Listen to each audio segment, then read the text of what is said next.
The 1993 pontifical visit is still fresh in the minds of many Ugandans who witnessed it.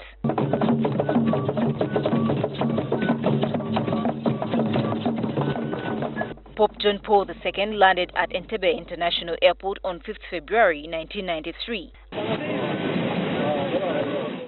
The Pope was received at the airport by President Yoweri Museveni and his wife Janet, Emmanuel Cardinal Wamala, and other dignitaries from the church and the state.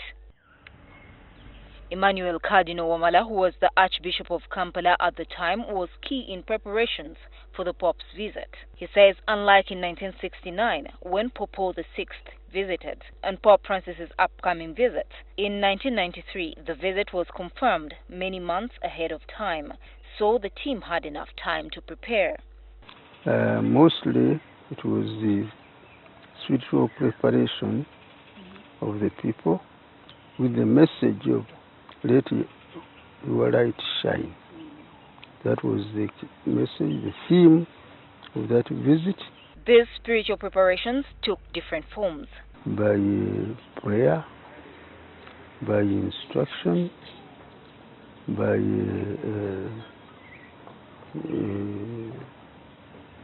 demonstrations.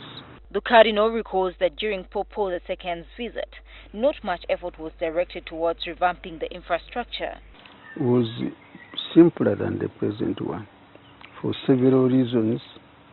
First of all, the economic situation of the country was not as good as what we have today. So we couldn't do much physical activities to prepare for the Pope's visit. Although he was already a cleric during the 1969 papal visit, Cardinal Wamala did not play a critical role in the preparations, but he thinks Pope John Paul II's visit was special in several ways.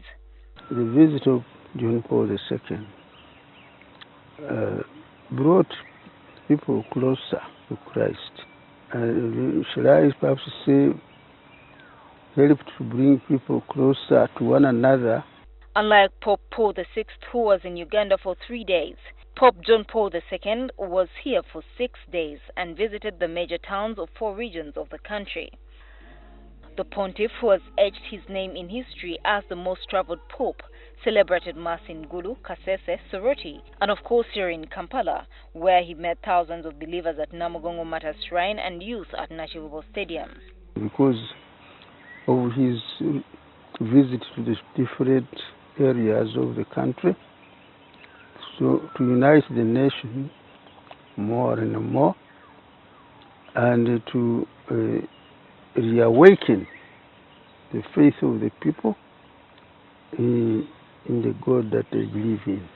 On 7th February 1993, Pope John Paul II sang solemn Mass at the Namugongo Mater Shrine. He consecrated the shrine and elevated it to the level of a minor basilica. Here, St. John Paul II is quoted to have blessed the Namugongo soils with these words, I quote, "This is the place where Christ's light shone on your land with a particular splendor. This was the place of darkness. Namugongo, where Christ's light shone bright in the great fire which consumed Saint Charles Rwanga and his companions. May the light of that holocaust never cease to shine in Africa." And then we came and knelt together in front of the relics of Saint Charles in Namugongo Shrine. For me as an individual who was closest to him, those moments I'll never forget. As Uganda prepares yet again to receive Pope Francis, the third reigning Pope, to visit the land of the 22 Ugandan martyrs, Cardinal Wamala implores Christians to prepare their hearts for a message from the hair of St. Peter. Gertrude Tumusiime Uwitware, NTV.